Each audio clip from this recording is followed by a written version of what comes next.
What happens when a group of reckless bikers targets the wrong man? A seemingly unassuming farmer's son fresh back from his deployment. They thought he was just another country boy with no fight left in him. What they didn't know was that Luke and Trainer wasn't just any man. He was a Navy SEAL forged by years of intense training and hardened by battle. Beneath his quiet demeanor lay a warrior prepared to defend. What mattered most, and when the Crimson Hounds crossed the line, they ignited. A fight they would never forget in this gripping tale of courage and resilience. We dive deep into a community torn by fear, a family pushed to the brink and one man's relentless battle to protect his home and honor. It's a story that will keep you on the edge of your seat, reminding us all of the power of standing firm in the face of overwhelming odds. What are your thoughts on Lucan's story? We'd love to hear where you're watching from and what moment stood out most to you. Leave your insights in the comments below and let us know how this tale resonated with you. If you're ready for more inspiring stories, don't forget to subscribe to Heart Tales, turn on notifications so you never miss a video, and show some love by liking and sharing the story together. Let's celebrate the strength and spirit that keeps us moving forward. Enjoy the journey. This is Heart Tales. Luke and Trainer leaned against the worn wooden fence of his family's farm, his sharp blue eyes scanning the horizon. The sun dipped low, casting a warm golden glow over the sprawling fields of wheat swaying gently in the breeze. This was a sight he hadn't seen in years, not since his deployment as a Navy SEAL had taken him to the farthest corners of the world. The tranquility here seemed almost alien compared to the chaos and noise that had dominated his life, and yet it wasn't enough to quiet the ghosts that still haunted him. He had returned home less than a week ago, trading the clamor of helicopters and gunfire for the chirping of crickets and the occasional hum of a distant tractor. His parents had greeted him with open arms, their faces lined with worry and relief. They hadn't asked much, only offering their love and a quiet space for him to readjust, but Lucan could see the unspoken questions in their eyes. What had he seen? What had he done? Was he okay? Lucan didn't have the answers. All he knew was that he had felt a pull, a need to come back to the place where his roots ran deep, to the farm that had been in his family for generations. He hoped the simplicity of this life could mend the fractures in his soul, though he wasn't naive enough to think it would be easy. The town of Mill Haven was small, nestled in the heart of the Midwest. It had always been a quiet place where everyone knew everyone, and news traveled fast as a boy. Lucan had spent his days racing through these fields and helping his father repair old machinery in the barn. It was a life of hard work and simple pleasures, one that had shaped the disciplined man he became, but now as he stood there, he felt like a stranger in his own home. A low rumble pulled him from his thoughts. He turned to see a battered pickup truck rolling down the dirt road toward the house. His father, Charles Trainer, stepped out, his movement slow and deliberate with age. The elder Trainer wiped his hands on a rag, his weathered face breaking into a smile when he saw Lucan fence still holding up. Charles asked, his voice gruff but warm for now. Lucan replied, managing a small smile, but it could use some work. Charles nodded, his gaze lingering on his son. Good to have you back, son. Farms missed you. Lucan didn't respond, his throat tightening instead. He gestured. Toward the barn. I'll get started on the tractor tomorrow. That old thing still giving you trouble always? Charles chuckled, but we manage, as his father walked back to the house.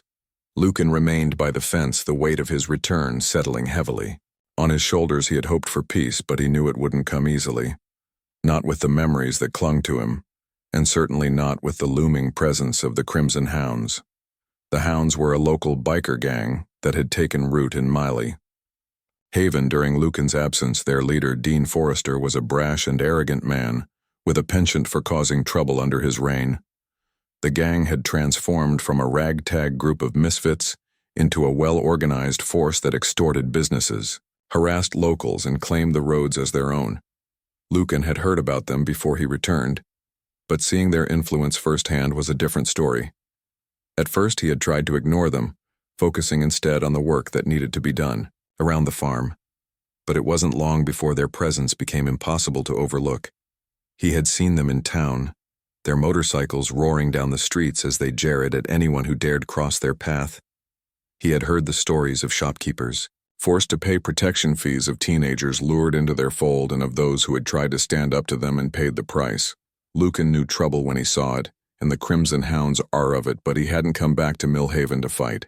Another war he had come back to Heath to rebuild, and to find some semblance of normally confronting the Hounds would only stir up more chaos, and he wasn't sure he had the strength for it.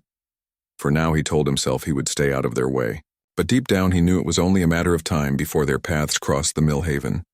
Diner sat at the edge of town, a relic of simpler times, with its red vinyl booths and a faded jukebox that hadn't worked in years.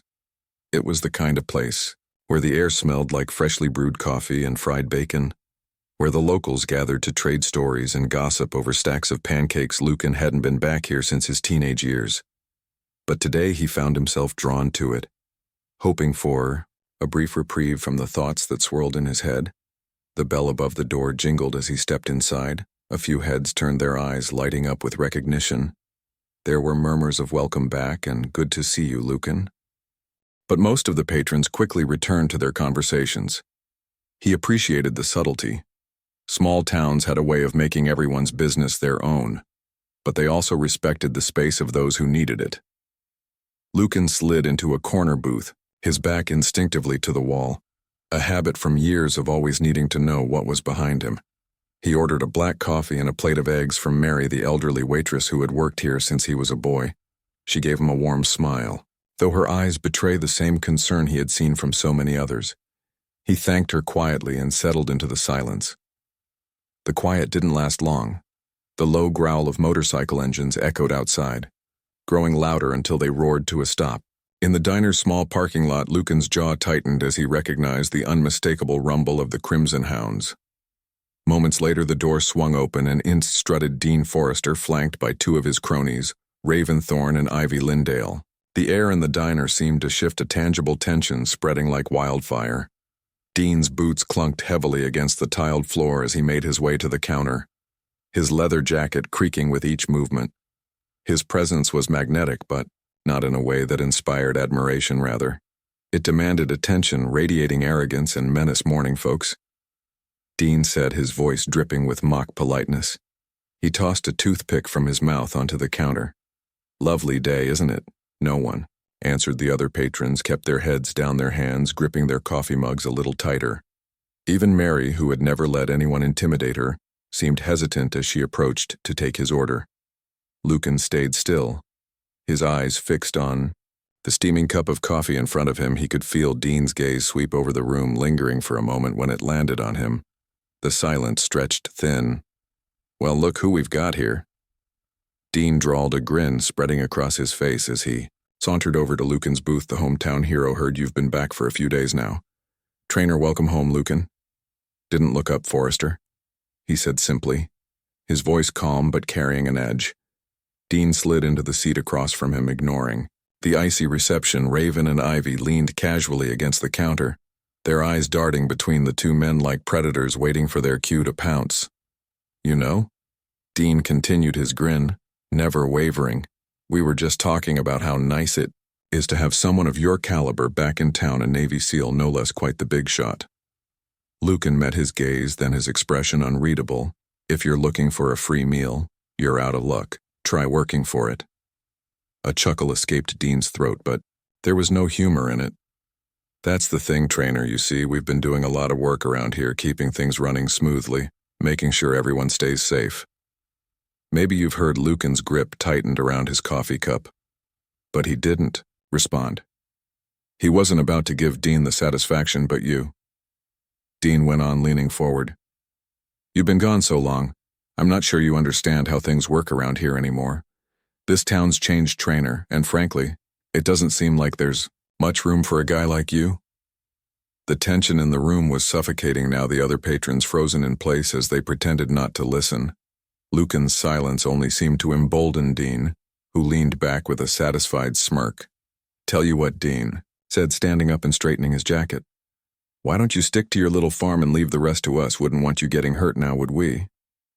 He turned to leave, but not before grabbing Lucan's coffee mug and tossing it carelessly onto the table. The liquid splashed across the surface, pooling near the edge.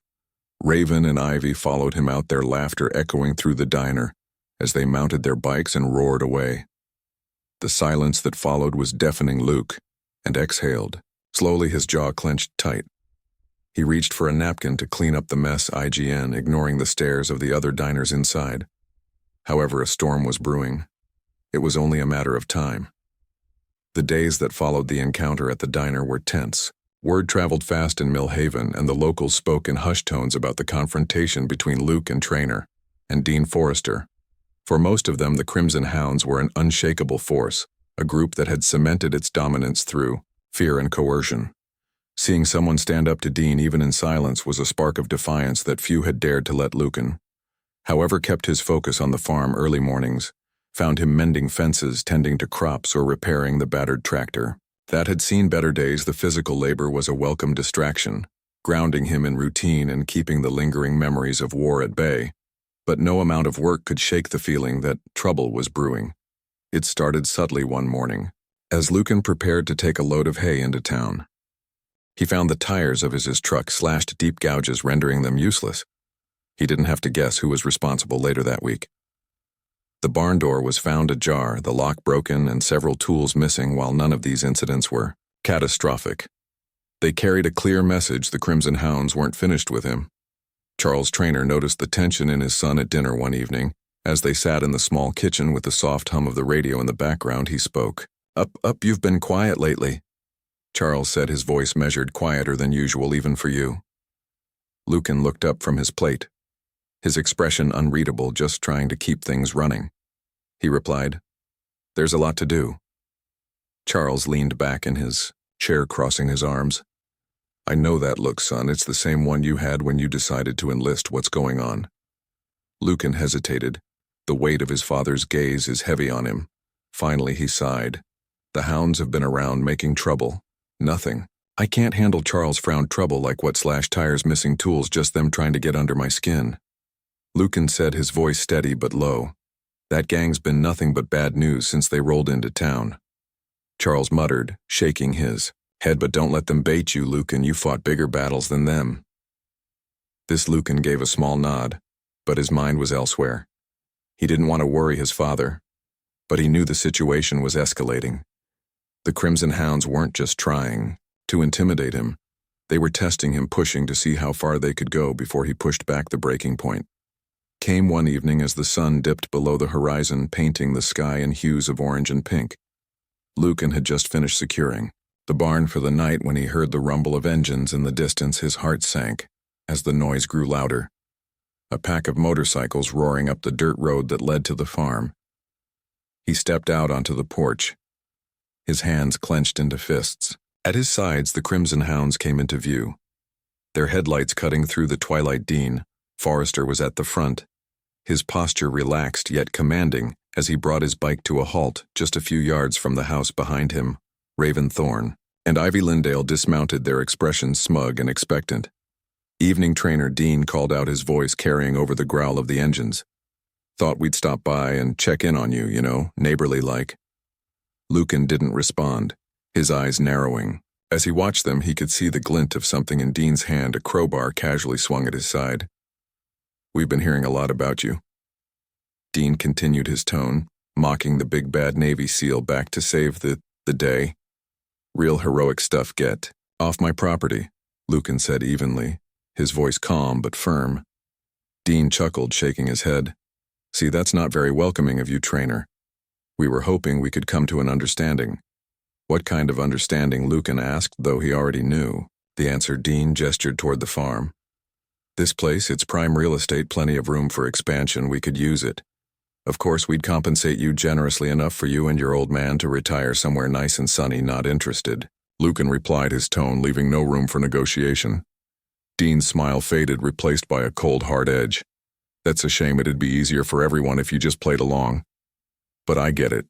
Some people have to learn the hard way." He took a step closer, his cronies following suit. The tension in the air was palpable, a thread stretched taut and ready to snap. Lucan stood his ground, his body coiled like a spring. He didn't want to fight. Not here. Not now. But he was ready. If it came to that. Dean raised the crowbar, letting it dangle from his fingertips. "You sure about this, Traynor?" Last chance, Lucan's response was simple. Get off my property now, I'm for a moment. It seemed like Dean might press the issue, but then he smirked, lowering the crowbar. All right, he said, backing away. We'll leave for now. He turned to his crew, motioning for them to mount their bikes, but don't get too comfortable. We'll be seeing you around as the hounds roared away into the night. Lucan exhaled slowly, his fists unclenching. He knew this wasn't the end. It was only the beginning. The following morning brought no relief. The faint traces of tire marks leading away from the farm were a grim reminder of the confrontation from the night before. Lucan spent the early hours patrolling the property, checking the fences and the barn for any signs of sabotage. Everything seemed intact for now, but the unease in his chest didn't fade. He knew the Crimson Hounds wouldn't stay quiet for long. His instincts proved correct later that afternoon when a neighbor, Ariadne Carrick, arrived in her beat-up truck, her face flushed with worry. Ariadne was one of the few people in Mill Haven who wasn't afraid to speak her mind, a fact that had earned her both friends and enemies in equal measure. She had grown up alongside Lucan, and though their lives had taken vastly different paths, there was an unspoken bond of mutual respect between them. Elkan, Ariadne called as she climbed out of the truck. We need to talk. Lucan wiped his hands on a rag, stepping away from the tractor he had been working on. What's going on? Ariadne crossed her arms, her brow furrowed. It's the hounds. They were in town this morning making all kinds of threats. Dean's been running his mouth about you, saying you're trying to play hero and that it's going to cost everyone. Lucan's jaw tightened. What exactly did he say? Ariadne hesitated, glancing toward the house where Charles was sitting on the porch. She lowered her voice. He said if you don't back off, he'll make sure your family pays for it. He's already told the shopkeepers in town to stop selling to you. Lucan's eyes darkened, the weight of her words sinking in. The Crimson Hounds weren't just targeting him, they were targeting anyone who might support him, isolating him in a way that was as insidious as it was effective. I'm not going to let them scare me, Lucan said firmly. I know you're not, Ariadne replied, her voice softening. But you can't do this alone, Dean. Has the whole town wrapped around his finger? People are scared, Lucan. They'll do whatever it takes to avoid his wrath. Lucan looked away, his mind racing. He had spent his life standing up to bullies. But this was different. Dean wasn't just a bully. He was a manipulator, someone who thrived on exploiting fear and weakness, and while Lucan could handle threats against himself, the idea of his family, or the town's people, being caught in the crossfire was unbearable. I'll figure it out, he said. Finally, thanks for letting me know. Ariadne gave him a long look, her expression unreadable. Just be careful, okay? As she drove away, Lucan turned back to the house, his resolve hardening. If the Crimson Hounds wanted a fight, they were going to get one. That night, the hound struck again. Lucan woke to the sound of barking dogs and the UN stable crackle of flames. He was on his feet in an instant, grabbing the shotgun he kept by the door, and rushing outside. The sight that greeted him was enough to make his blood boil. The barn was ablaze, the orange flames licking hungrily at the wooden structure. His father stood nearby, frantically trying to hose down the spreading fire. Dad, Lucan shouted, running to his side. Are you okay? Charles nodded, his face streaked with soot. I'm fine, just get the animal out. Lucan didn't hesitate, sprinting toward the barn and kicking open the doors. The heat was oppressive, but he pushed through, guiding the panicked livestock out one by one. By the time the last animal was safe, the fire had consumed half the structure, and there was nothing more they could do but watch it burn as the fire died down in the early hours of the morning. Exhaustion settled over Lucan like a heavy blanket. The barn was a total loss, but at least no lives had been lost still. The message was clear: the Crimson Hounds weren't going to stop until they had destroyed everything. Lucan held dear. Charles sat on the porch. His shoulders slumped as he stared at the smoldering wreckage. We can't keep going like this, son, he said quietly. They'll ruin us, they won't. Lucan replied, his voice steely. I'll make sure of it. The next day, Lucan began to prepare. He spent hours scouring the woods behind the farm, setting up traps and scouting potential vantage points. His years as a SEAL had taught him the value of strategy, and he intended to use every ounce of that knowledge to protect his home. He didn't care if the hounds outnumbered him or if they thought they were untouchable. They had crossed a line and he wasn't going to let it slide. Yeah. As he worked, he couldn't shake the feeling that he was being watched. He stopped periodically scanning the tree line for any sign of movement, but found nothing still. The unease lingered, a constant reminder that the Crimson Hounds were never far away by nightfall. Lucan had fortified the property as best he could. The barn was gone, but the house and remaining structures were secure. He sat on the porch with his shotgun resting across his lap, his eyes trained on the dark expanse of the dirt road. He didn't know when the hounds would strike again, but he knew one thing for certain: he would be ready. The Crimson Hounds didn't wait long to make their next move 2 days after the fire. Lucan received an unexpected visit at the farm. The sound of an approaching vehicle broke the stillness of the morning, and when he stepped out onto the porch, he saw a sleek black car pull up behind the gate. This wasn't one of the Hounds' usual motorcycles, and that made Lucan wary.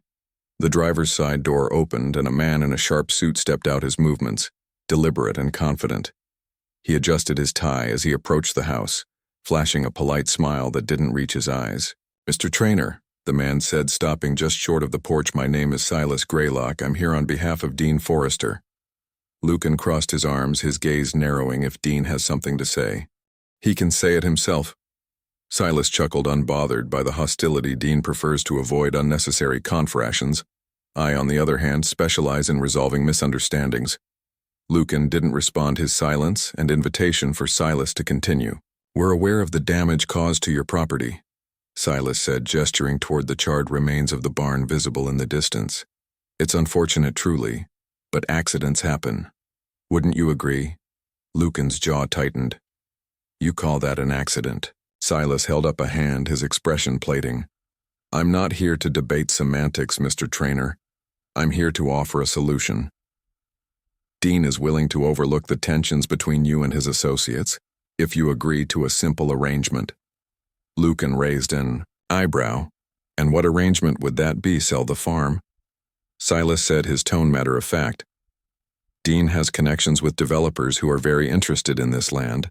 They're willing to pay above market value enough for you and your father to live comfortably elsewhere. It's a generous offer considering the circumstances." Lucan's lips curved into a humorless smile. "Generous, right?" Silas's polite demeanor faltered for a moment, a flicker of irritation crossing his face. "Think it over," he said, slipping a business card from his pocket and placing it on the porch railing. "But I'd advise against making this more difficult than it needs to be." He turned to leave, but Lucan's voice stopped him in his tracks.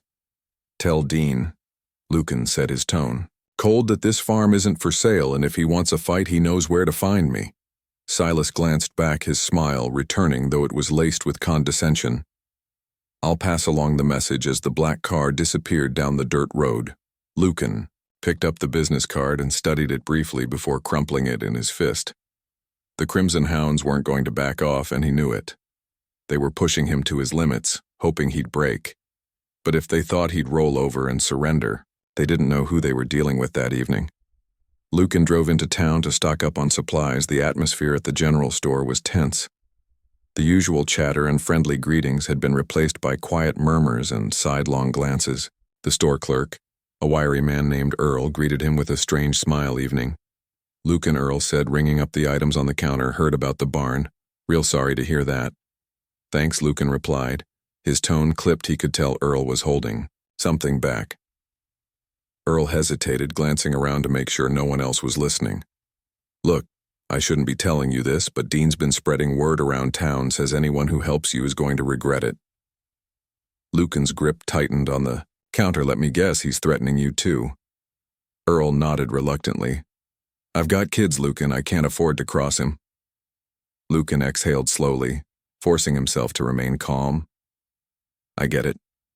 Earl, just do what you have to do." As he left the store, his supplies packed in the bed of his truck, Lucan couldn't shake the weight of Earl's words. Declan's stranglehold on the town was suffocating, and it was clear that Lucan was running out of allies if he was going to take the fight to the Crimson Hounds. He'd have to do it alone the next night. Lucan prepared for the inevitable. He fortified the house, setting up makeshift barricades and positioning weapons strategically around the property. His years as a SEAL had taught him to anticipate every possibility. and he intended to be ready for whatever came his way around midnight. The familiar rumble of motorcycles broke the silence. Lucan stepped out onto the porch, his shotgun resting on his shoulder.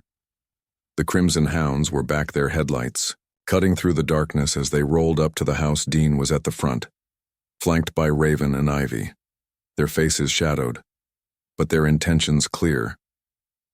Dean dismounted his boots, crunching against the gravel as he approached evening trainer. He called out, his voice casual but laced with menace.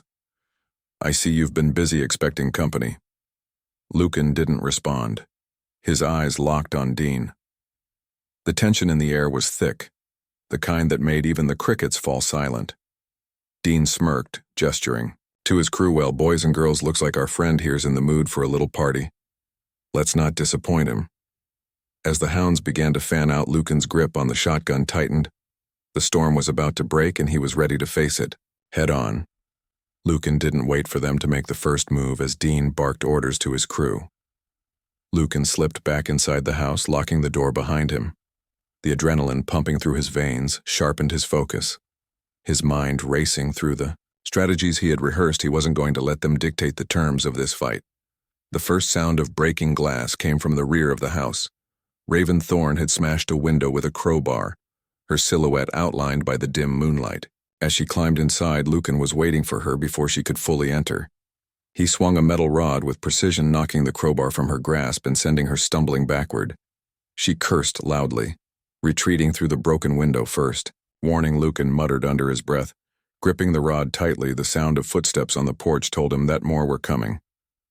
He moved quickly, cutting through the house to intercept another intruder. Ivy Lindale was at the front door, her boots slamming against the wood in an attempt to force it open. Lucan steadied himself behind the door, and as it gave way, he delivered a calculated shove, sending her sprawling onto the port. TCH. She hit the ground with a grunt, but before she could recover, Lucan had slammed the door shut again. Outside, Dean's frustration was palpable. "Get in there, you idiots," he shouted, his voice echoing through the night. He's just one man. But Lucan wasn't just a man, he was a Navy SEAL trained for moments like this, where precision and discipline outweighed brute force. The standoff escalated as more of the hounds surrounded the house. Firecrackers and smoke bombs were thrown. Through the windows, their bright flashes and acrid smoke designed to disorient and intimidate. Lucan coughed as the smoke filled the living room, his eyes stinging as he moved toward the back of the house. His father's voice called out from the hallway. "Lucan, what's happening?" "Stay in your room, Dad." Lucan ordered, his voice firm. "Don't come out until I say it's safe." Charles nodded, retreating into the safety of his locked room. Lucan knew he had to end this quickly before the situation spiraled further out of control. The sound of a motorcycle engine revving caught his attention. Dean had mounted his bike, its headlights trained directly on the front porch. With a loud roar, he accelerated, charging toward the house. Lucan darted to the side, just as the bike crashed into the porch railing, splintering wood and sending debris flying. Dean leaped off the bike, his boots hitting the ground with a thud. His face was twisted in fury as he pulled a knife from his belt, stalking toward Lucan. "With predatory intent, you've had this coming, trainer." Dean snarled, brandishing the blade. "You should have stayed in your lane." Lucan didn't waste words. As Dean lunged, he stepped smoothly, using the momentum to grab Dean's wrist and twist it sharply. The knife clattered to the ground, but Dean wasn't finished. He swung wildly, his fist connecting with Lucan's side. The impact was strong, but Luke absorbed the blow, retaliating with a well-placed elbow to Dean's jaw. Dean stumbled back, clutching his face. "You think you're better than me?" He spat, blood dripping from his lip. "You're nothing but a washed-up soldier playing farmer." Lucan's eyes blazed with fury. "And you're a coward hiding behind your gang." Meanwhile, the remaining hounds weren't idle.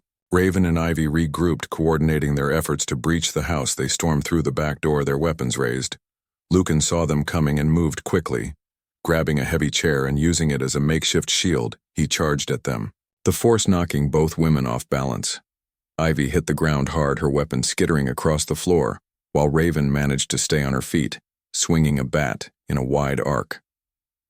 Lucan ducked just in time, the bat whistling past his head. He countered, with a swift kick to Raven's knee, sending her crashing to the ground before she could recover. He secured her hands with a length of rope he had stashed earlier. "You're done," Lucan said coldly, his voice steady, despite the chaos around him. Ivy, realizing the tide had turned, scrambled to her feet and bolted toward the door. Lucan didn't pursue her instead, turning his attention back to Dean, who was picking himself up off the ground. Dean's bravado was fading, replaced by a flicker of fear.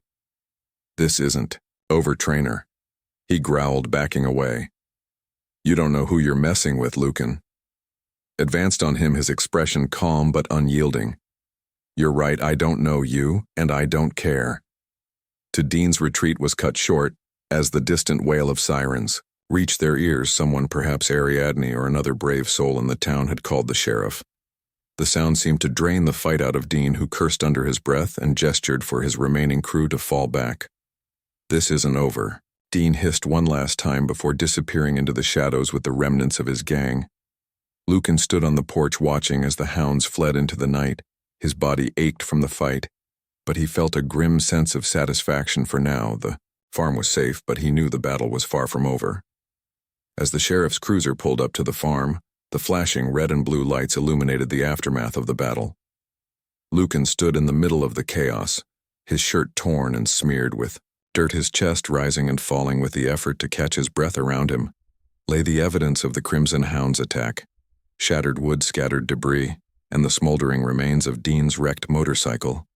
Sheriff Martin Hayes stepped out of the car, his stern face shadowed by the brim of his hat. He surveyed the scene, his jaw tightening as he approached Lucan. What the hell happened here? Trainer Elkan leaned against the porch railing, his grip on the shotgun loosening. Dean Forrester and his gang decided to pay a visit. Martin sighed, running a hand over his face. "I warned you, Lucan. Getting involved with these guys was only going to make things worse."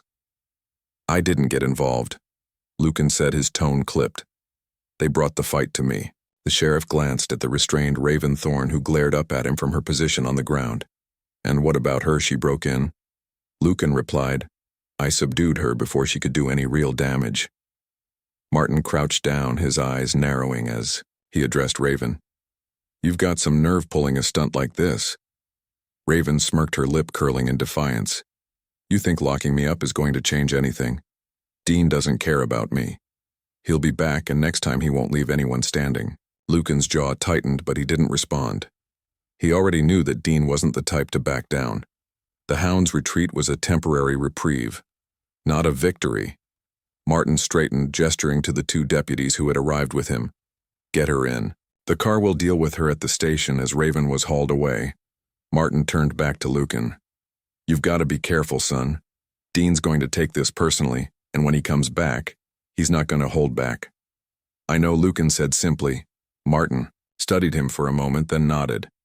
"We'll increase patrols in the area, but you need to be ready." This isn't over. The next few days passed in a tense haze. Lucan worked tirelessly to repair the damage to the farm, his father helping where he could. Despite his age, Ariadne stopped by, often bringing food and supplies, her presence a small comfort in the midst of the storm. "You should leave, Lucan," she said one evening as they sat on the porch, "just for a while. Give Dean time to cool off." Lucan shook his head. "If I leave, they win. This farm is all my dad has left. I'm not going to let them take it from him." Ariadne sighed, her frustration evident. "You're stubborn, you know that comes with the territory," Lucan replied, a faint smile tugging at his lips. Despite his outward calm, Lucan knew the next attack was inevitable. Dean wouldn't let this go, and Lucan had no intention of giving him the upper hand. He spent his nights preparing, mapping out strategies, and setting traps around the property.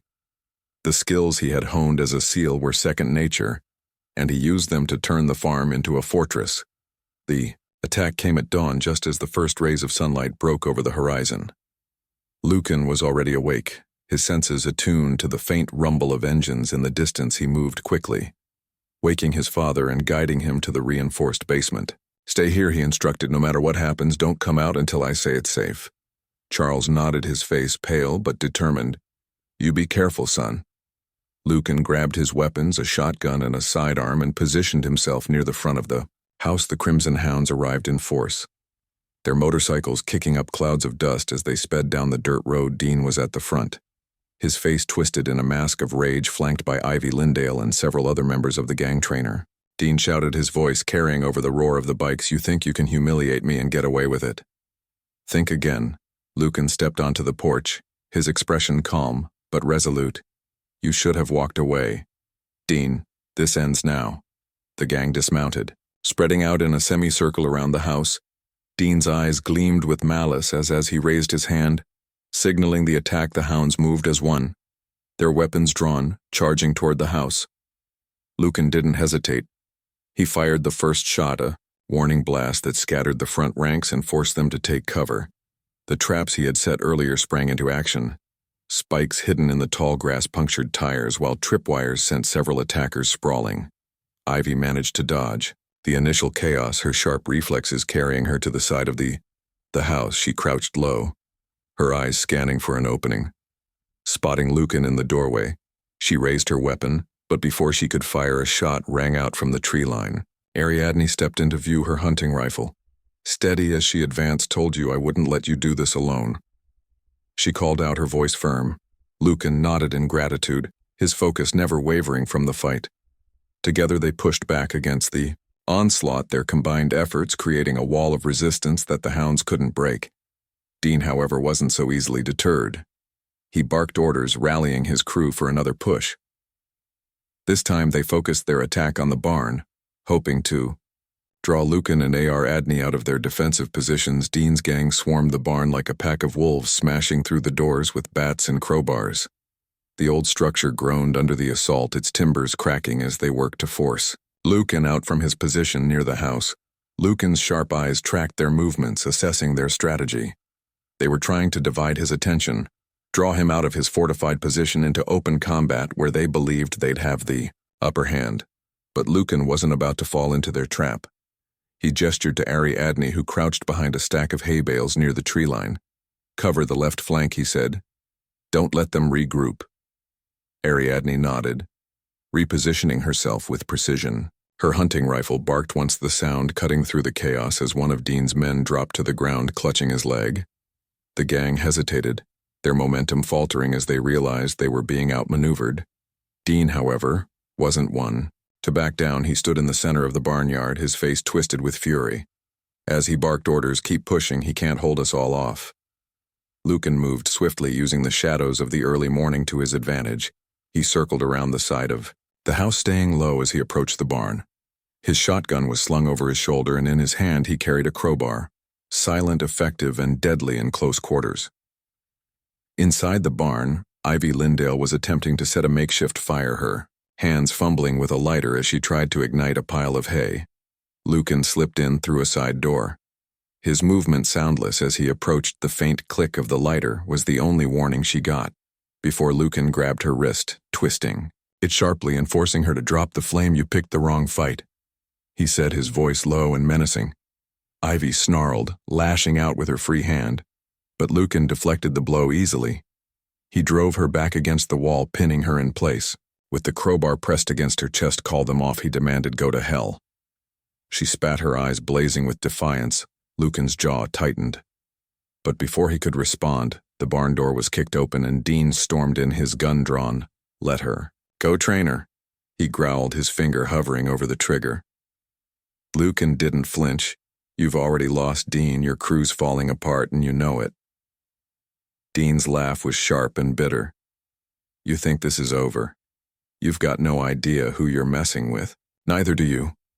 Lucan replied in one swift MO. He released Ivy and lunged to the side, using the barn support beam as cover. Dean's shot rang out, the bullet splintering wood inches from Lucan's head. The two men circled each other, the barn their battleground.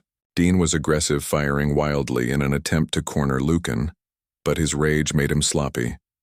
Lucan, on the other hand, was calm and methodical, waiting for the perfect opening when it came. It was decisive. Dean overextended his arm, swinging wide, as he attempted to pistol whip Lucan, seizing the moment Lucan stepped inside his guard. Disarming him with a sharp twist of the wrist, the gun clattered to the ground, and Lucan followed up with a devastating elbow to Dean's ribs. Dean staggered, gasping for breath, but he wasn't finished yet. He swung blindly, his fists wielded with desperation. Lucan dodged each blow with precision, his movements fluid and controlled. When Dean finally overcommitted, Lucan delivered a crushing uppercut that sent him crashing to the ground as Dean lay sprawled in the dirt, groaning in pain. Lucan stood over him, his chest heaving. "This is your last chance." Lucan said, his voice steady despite the adrenaline coursing through him. "Walk away. Leave this town, and never come back." Dean glared up at him, his eyes filled with hatred, but he didn't reply. The sound of approaching sirens cut through the tension, and moments later, the sheriff's deputies stormed onto the scene, weapons drawn, "Hands where I can. See them," one of the deputies shouted. Lucan stepped back, raising his hands as Dean was dragged to his feet and handcuffed. Ivy and the remaining gang members were rounded up as well, their faces a mix of defiance and defeat. Sheriff Martin Hayes approached Lucan, his expression a blend of relief and frustration. "You all right?" he asked. Lucan nodded. "I'm fine. The farm's intact. That's what matters." Martin sighed, shaking his head. "You're lucky it didn't go worse. Dean's crew won't be back. Not after this, but next time let us handle it. There won't be a next time," Lucan replied firmly. "Not with them." Martin didn't argue, instead, clapping Lucan on the shoulder. "You did good, son. Real good," as the sun rose higher, casting its warm light over the battered farm. Lucan stood in the barnyard, his father by his side. Ariadne approached, her rifle slung over her shoulder and a weary smile on her face. "You okay?" she asked. Lucan nodded. "Yeah, thanks to you." She shrugged. "Couldn't let you have all the fun for the first time in what felt like forever." Lucan allowed himself a small smile. The fight was over, but the scars it left would take time to heal still. As he looked out over the fields and the community that had come together in his defense, he felt something he hadn't felt in years. Hope. The aftermath of the battle left the farm in a state of uneasy calm. The Crimson Hounds had been dismantled, their leader and core members either in custody or fleeing town to avoid capture. Sheriff Martin's deputies continued their investigation, gathering evidence from the wreckage of the barn and the gang's hideout to ensure that Dean Forrester and his crew faced the full weight of the law. Lucan Traynor, however, wasn't basking in victory. As the morning sun bathed the farm in golden light, he stood by the porch surveying the damage the barn would need to be rebuilt, fences mended, and the scars of the fight cleaned away. But the physical toll wasn't what weighed on him the most. The events of the past week had stirred memories he'd worked hard to bury, and the fight had left him questioning whether he could ever truly escape the shadow of his past. Charles Traynor joined him, a steaming cup of coffee in his hand. "Looks like we've got our work cut out for us," Charles said, his tone light, but with an undercurrent of concern. Lucan nodded, his gaze fixed on the horizon. "We'll get it done, we always do." Charles placed a hand on his son's shoulder. "I'm proud of you, Lucan. You stood your ground and protected what's ours. That's all any man can do." Lucan managed a faint smile. "Thanks, Dad." A familiar truck rumbled up the dirt road, its arrival stirring a puff of dust. In its wake, Ariadne Carrick stepped out, her rifle still slung over her shoulder. Though her demeanor was more relaxed, she offered Lucan a small wave as she approached. "Thought you could use some help," she said, gesturing to the supplies in the back of her truck. "Lumber, nails, and tools. Figured we'd start with the barn." Lucan raised an eyebrow. "Didn't realize you were in the construction business." "I'm not," Ariadne admitted with a grin, "but I know how to follow instructions." Charles chuckled. "Well, we won't turn down an extra pair of hands." As the day progressed, the trio worked side by side, clearing debris and laying the groundwork for rebuilding. Neighbors began to trickle in, some bringing tools and materials, others simply offering moral support. It was a reminder of the resilience of and camaraderie that defined Millhaven, a community that, despite its struggles, always came together in times of need. By the time the sun dipped below the horizon, casting long shadows over the fields, the framework of the new barn was beginning to take shape. Lucan stood back, wiping sweat from his brow as he surveyed their progress. It wasn't much yet, but it was a start. Ariadne approached, handing him a bottle of water. "Not bad for days." "Work," she said. Her tone teasing. Lucan took a sip, nodding in agreement. "Couldn't have done it without you." "AR." Adney shrugged. "You'd have figured it out. You always do." The comfortable silence that settled between them was broken by the sound of approaching Footsteps. Sheriff Martin had returned, his expression serious but not unkind. Trainer, he said, nodding and greeting. Got some news you'll want to hear. LC tensed slightly, his instincts on high alert. What's going on? Martin glanced at Ariadne. Then, back to Luke and Dean, spilling everything. Names, operations, the whole 9 yards. Turns out the Crimson Hounds weren't just a small town gang. They were part of a much larger network. Lucan's jaw tightened. How much larger? Big enough that it's going to take some time to sort through it all, Martin admitted, but the good news is you've made a dent, a big one. Ariadne crossed her arms, her brow furrowing. And the bad news? Martin hesitated. Dean's connections run deep. There are people out there who won't be happy about what you've done here. People with resources and reach. Luca nodded, his expression unreadable. Let them come, I'll be ready. Martin sighed, rubbing the back of his neck. Just watch your back, all right? You've made some enemies. As the sheriff left, the weight of his words lingered in the air. Lucan knew he couldn't afford to let his guard down, but for the first time in a long while, he felt a sense of purpose. The fight wasn't over, but it was a fight he was willing to face. Later that night, as the farm settled into quiet, Lucan found himself sitting on the porch. The cool night air, a welcome reprieve from the day's labor. Ariadne joined him, a glass of lemonade in hand. You thinking about what Martin said? She asked, breaking the silence. Lucan nodded, hard not to. But this is my home. I'm not running. Didn't think you would, Ariadne said with a small smile. But you don't have to do it alone, you know. Lucan glanced at her, his expression softening. Thanks, Ariadne, for everything. She shrugged, though her smile grew wider any time as the stars blinked into view above them. Lucan felt a rare sense of peace. The road ahead wouldn't be easy, but he wasn't walking it alone. And for now, that was enough. The following morning was calm, the kind of peaceful start that had once defined life on the Trainer farm. The rebuilding efforts continued, but now it wasn't just Lucan, Ariadne, and Charles. Half the town seemed to have turned up, each person bringing tools, supplies, and stories of their own. It was a testament to the unity of Millhaven, a community coming together in the aftermath of the chaos brought by the Crimson Hounds. Lucan found himself at the center of it all, not just as the one who had stood up to Dean Forrester, but as a symbol of resilience. People who had been too afraid to challenge the gang before now looked to him with newfound respect, their quiet gratitude shining through in the way they worked beside him. Ariadne appeared beside him, brushing sawdust from her hands. You're turning into a local hero, you know. Lucan shook his head, a faint smile tugging at his lips. I'm just trying to keep this place standing. Yeah. Well, you've done more than that. Ariadne said, her tone sincere. You gave people hope. That's no small thing. Lucan didn't respond, but her words lingered. For years he had thought of himself as a soldier, someone trained to fight battles that weren't his own.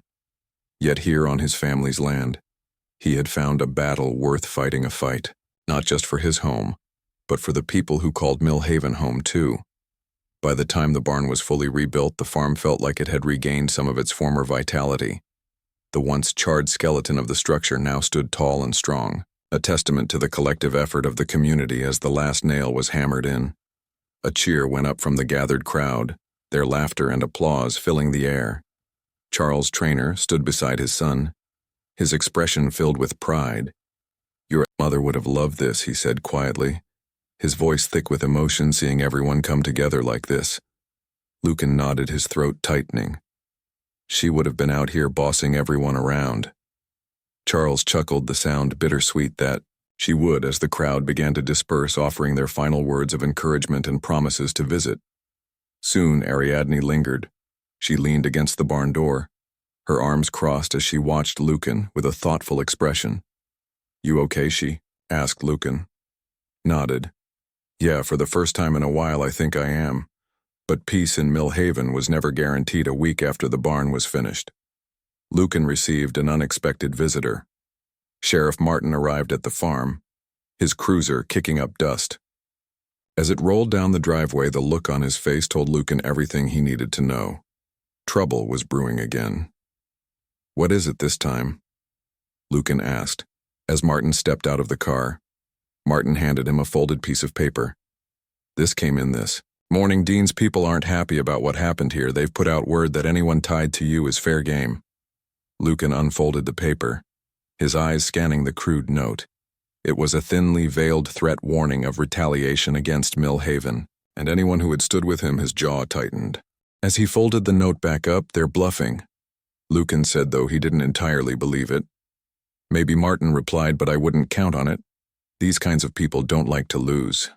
Lucan exhaled slowly, the weight of the situation pressing down on him. He had thought the fight was over, but it seemed that the Crimson Hound's reach extended further than he had imagined.